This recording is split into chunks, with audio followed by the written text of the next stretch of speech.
Old man here. Welcome back to the channel. I know it's been a while since I produced any kind of videos, but I wanted to get everybody up to date on what I was doing and kind of what's in my garage.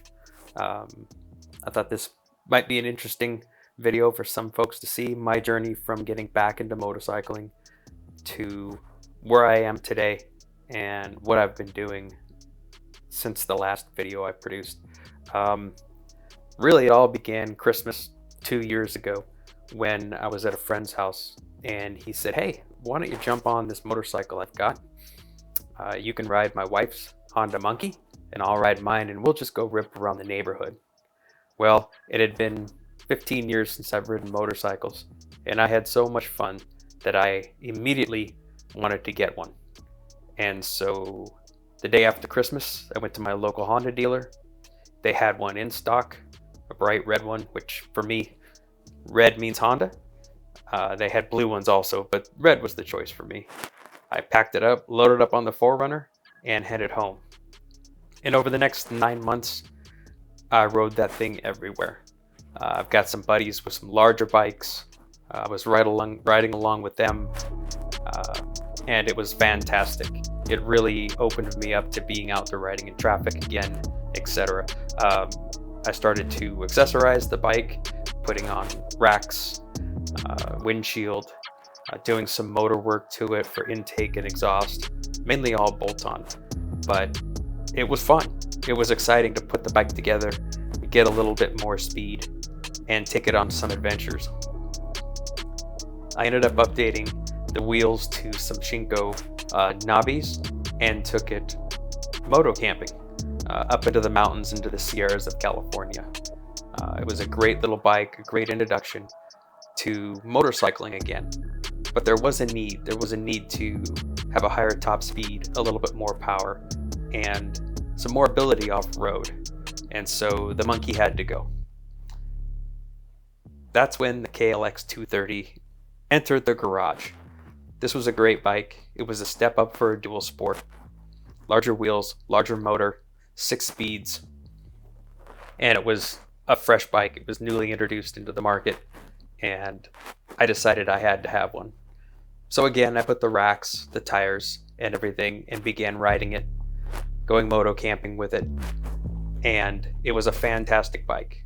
But the bike had a few problems. The inconsistency in the idle for the EFI. The 6th gear had 0 power. It was mainly just a flatland overdrive. And so I was looking for something with more power to ride with my friends who have big bikes, Harley Davidsons, etc.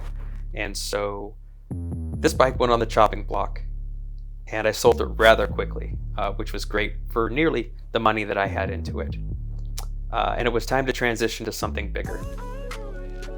And yes, this was my first dive into the adventure style bikes. I test rode a lot of adventure bikes, and the one I chose was the BMW GS750. This bike was so refined, it was so fast, so smooth, so comfortable that I put a lot of miles on this bike. I practically rode this bike every day.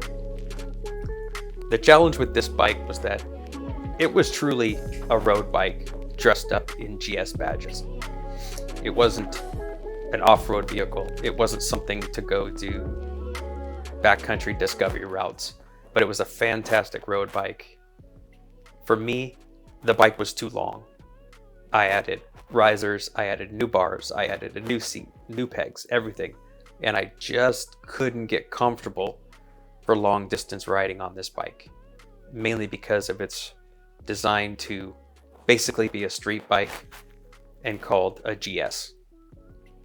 I did ride it for the entire summer. I really enjoyed it. But in the back of my mind, there's always the Monkey. There's always the dual sport bikes that I really enjoyed, that gave me the flexibility to ride up into the Sierras, see a dirt road, and bomb off and explore. And with the weight of this bike and the cost to fix anything on this bike should I drop it, it really wasn't feasible to continue to use it as my adventure bike. And I was really dreaming and wanting another dual sport.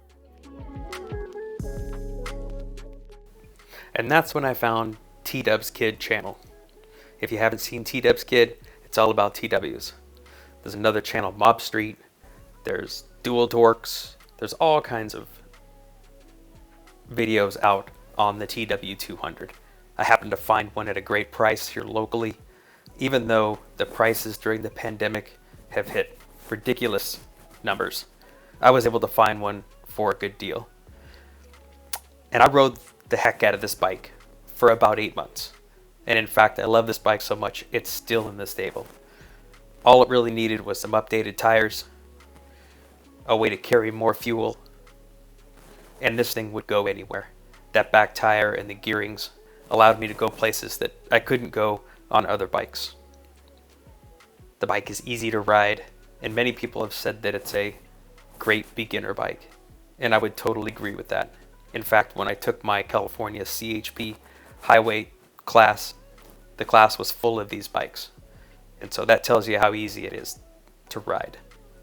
Low standover height, not a ton of power. You're not going to put yourself in any bad positions. And the great thing is, I also got this bike to teach my teenage daughter how to start riding motorcycles, and she's picked it up very easy. This is a great bike for anybody who's looking to get into motorcycling, get into off-roading, get into dual sporting. It's solid, it'll run forever, and it's been the same, I believe, since the mid-80s. But then again, it's not fast enough to be up and running with my buddies who have adventure bikes.